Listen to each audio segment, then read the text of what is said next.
दोस्तों, hi everyone, कैसे हैं आप सब। एक बार मैं फिर से आ चुका हूँ एक और डरावनी कहानी लेकर। तो फटाफट जो अपने हेडफोन हैं उन्हें लगा लीजिए, क्योंकि डरावनी कहानी शुरू हो रही है यहाँ से। दोस्तों, ये कहानी एक साधक की है जिसने एक डाकिनी को सिद्ध किया था, और इस दौरान उसके जीवन में क्या क्या घटनाएं घटी, इसको जानने के लिए आपको इस कहानी को पूरा अंत तक सुनना होगा। तो चलिए, ज़्यादा समय बर्बाद ना करते हुए सुनते हैं आज की डरावनी कहानी। ये कहानी आज से 50 साल पहले की है। उत्तर प्रदेश में कटोला गांव नामक एक जगह है। वहाँ पर एक 25 साल का नौजवान लड़का रहा करता था जिसका नाम राहुल था। उसका शुरू से ही पढ़ाई लिखाई में मन नहीं लग रहा था। उसके परिवार में उसके मम्मी पापा और एक बहन थी। बहन भी शादी करने के लायक हो गई थी, लेकिन आर्थिक स्थिति खराब होने के कारण वो उसकी शादी नहीं कर पा रहे थे, क्योंकि उसके पिता का 4 साल पहले एक एक्सीडेंट में दोनों पैर चले गए थे। तब से उसके पिता कोई काम नहीं करते थे, और रही बात उसकी माँ की, तो वो बेचारी दूसरों के घरों में झाड़ू पोछा करके घर का खर्चा चलाया करती थी। और उसकी बहन 12वीं पास करके घर में बैठी हुई थी, और वो गांव के कुछ बच्चों को होम ट्यूशन पढ़ाकर थोड़ा बहुत पैसा कमा लेती थी। लेकिन दोस्तों, राहुल को कुछ ऐसा करना था जिससे वो आसानी से पैसा कमा सके, लेकिन अभी तक उसको ऐसा कोई भी काम नहीं मिला जिससे आसानी से और तुरंत पैसा मिल सके। ऐसा नहीं था कि वो लालची और कामचोर था, वो तो बस अपने घर की स्थिति को जल्द से जल्द ठीक करना चाहता था। अब उसने साइकिल की दुकान में काम करना शुरू कर दिया था। तभी एक दिन उसके गांव में एक अघोरी बाबा आते हैं, और उसने देखा कि वो अघोरी बाबा दिखने में काफ़ी डरावने से लग रहे थे। बड़ी बड़ी दाढ़ी, गले में बड़ी बड़ी रुद्राक्ष की माला, और पूरे शरीर पर भभू लपेटा हुआ था। जब अघोरी बाबा गांव में आए तो लोगों ने उन्हें चारों तरफ से घेर लिया। फिर वो अघोरी एक बड़े से बरगद के पेड़ के नीचे बैठ गए, और फिर सभी लोग उनके चरणों को छूने लगे और अपनी अपनी सारी समस्या बताने लगे। और फिर एक एक करके उस अघोरी बाबा ने सभी के दुखों का निवारण किया। लेकिन सबसे हैरान कर देने वाली बात तो ये थी कि वो सभी लोगों के बारे में सारी चीज़ें सच सच बता रहे थे, और सभी लोग खुशी खुशी अपने घर वापस जा रहे थे, क्योंकि उस अघोरी बाबा ने सभी के समस्याओं का हल बता दिया था। शाम तक पूरी भीड़ वहाँ से गायब हो चुकी थी, और वो अघोरी बाबा उस गांव के बाहर वाले शमशान में जाने लगे। तभी राहुल उनका पीछा करते करते उस शमशान के अंदर चला गया, और उस समय करीबन रात के 8:30 बज रहे थे। राहुल पेड़ के पीछे छिपकर उस अघोरी बाबा को देख रहा था। तो वो अघोरी बाबा बरगद के पीछे पेड़ के नीचे बैठकर कोई साधना कर रहे थे। वो ये सारी चीज़ें बड़े ध्यान से देख रहा था, और वो ये सब करीबन 1.5 से 2 घंटे तक देखता रहा, और फिर वापस अपने घर चला गया। लेकिन अब वो सारी चीज़ें उसके दिमाग में बस चुकी थी, और वो भी अब अघोरी बाबा की तरह ही वो सारी शक्तियाँ प्राप्त करना चाहता था। वो बाबा अब हर रोज़ उसके गांव में आते और सभी लोगों की समस्याओं का हल बता देते थे। यहाँ तक कि उसने ये भी सुना कि वो अघोरी बाबा लोगों का भविष्य भी बताते हैं। लेकिन वो रोज़ रात को उनका पीछा करता, और जो जो वो करते उनको वो भी ध्यान से देखता, और फिर चुपचाप अपने घर वापस आ जाता। और फिर एक दिन उसके पिताजी ने बोला, बेटा, तुम भी उस अघोरी बाबा जी के पास जाओ और अपनी समस्याओं का हल पूछो बेटा। लेकिन वो अपने पिताजी से कुछ भी नहीं कहता। लेकिन रोज़ रात को वो उस अघोरी बाबा का पीछा करता और देखता कि वो अघोरी बाबा कहाँ कहाँ जाते हैं और क्या क्या करते हैं। उसने कई बार उस अघोरी बाबा को देखा जो कि काफ़ी ज़्यादा हैरान कर देने वाले चमत्कार करते थे। अब उसके मन में भी ये लालच था कि वो भी उस अघोरी बाबा की तरह ही शक्ति प्राप्त करना चाहता है। फिर एक दिन वो हिम्मत करके उस अघोरी बाबा के पास जाता है और उनको प्रणाम करता है और वो लड़का कहता है, बाबा आज तक मैंने आपसे कुछ भी तो नहीं मांगा, लेकिन बाबा आज मैं आपसे कुछ मांगना चाहता हूँ। फिर उस लड़के की बात सुनकर उस अघोरी बाबा ने कहा, बोलो बच्चा, क्या मांगना चाहते हो? तुम्हारी कोई भी समस्या हो मैं चुटकियों में हल कर सकता हूँ। तो उस लड़के ने कहा, बाबा मुझे आपकी तरह ही सिद्धि प्राप्त करना चाहता हूँ, क्योंकि मैं अपने जीवन में बहुत ही ज़्यादा परेशान हूँ। और फिर उसने अपने घर की परेशानियों को बताया। तो बाबा ने कहा, बेटा मैंने जो सिद्धि प्राप्त की है उसको पाना बहुत ही कठिन है और इसके लिए तुम्हें काफ़ी साहस और दृढ़ निश्चय चाहिए।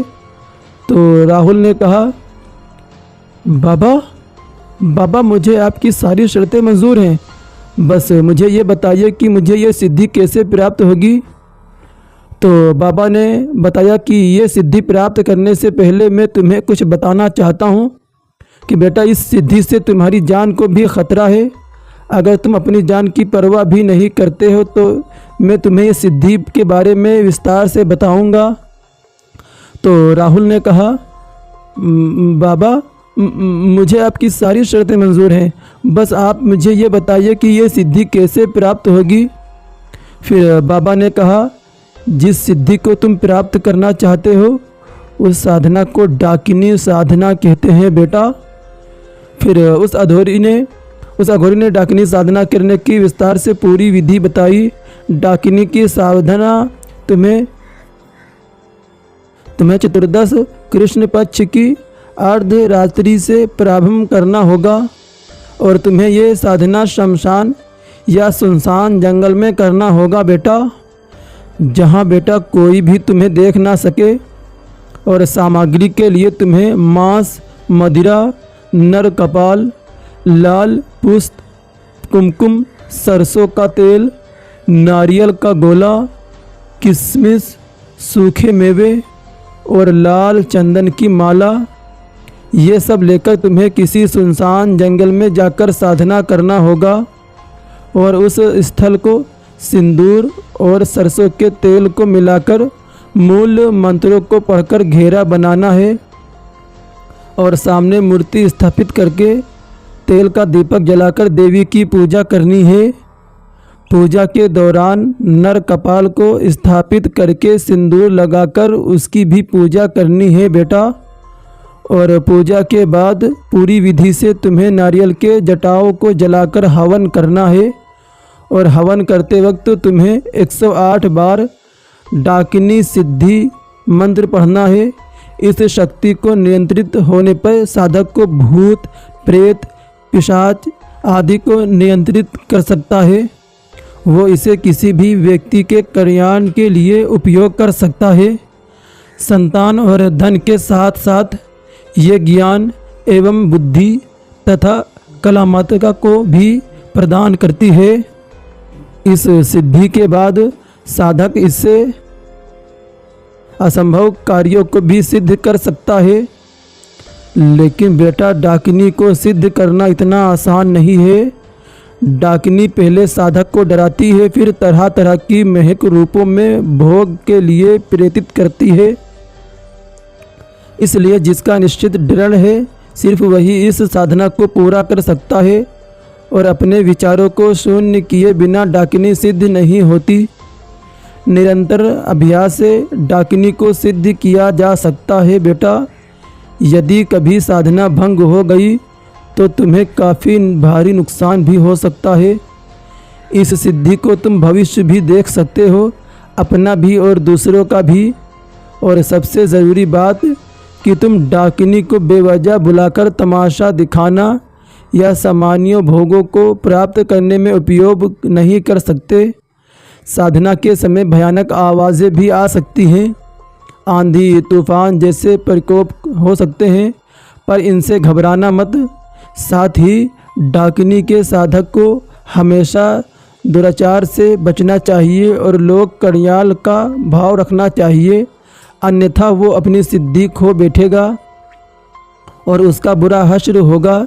डाकिनी के साधक को किसी पर भी क्रोधित होने से बचना चाहिए, क्योंकि सच्चा साधक अपनी ताकत का प्रदर्शन नहीं करता। ये सारी बातें राहुल बहुत ही ध्यान से बाबा की बात सुन रहा था। फिर राहुल ने कहा, बाबा मैं ये साधना करने के लिए बिल्कुल तैयार हूँ। फिर उस अघोरी बाबा ने कहा, बेटा एक बार फिर से सोच लो, कहीं तुम्हें पछताना न पड़ जाए। तो फिर राहुल ने कहा, बाबा मैं अपने घर वालों के लिए और दूसरों के लिए कुछ अच्छा करना चाहता हूँ, इसलिए आप मुझे मार्गदर्शन दिखाइए ताकि मैं अपने साधना में सफल हो सकूँ। तो उस अघोरी बाबा ने कहा, बेटा यह साधना केवल 3 दिनों की है और अगर तुम इसमें सफल हो गए तो डाकिनी तुम्हें प्राप्त हो जाएगी।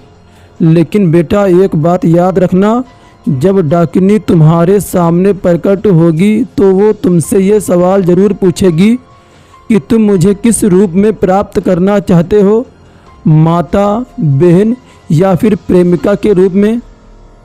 लेकिन बेटा तुम याद रखना कि तुम्हें उसे माता के रूप में ही सिद्ध करना होगा, तभी जाकर तुम्हें सिद्धि का बहुत ही अच्छा परिणाम मिलेगा। और फिर ये सुनकर राहुल अघोरी बाबा को धन्यवाद कहता है और राहुल अपने घर चला जाता है। अब रात भर उसे नींद नहीं आती और वो बस उस साधना के बारे में सोचता ही रहता है।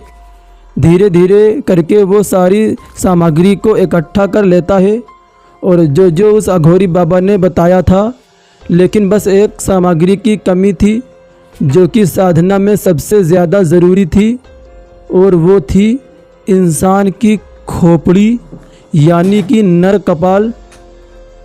इसकी कमी के कारण वो इस साधना को पूरा नहीं कर सकता था।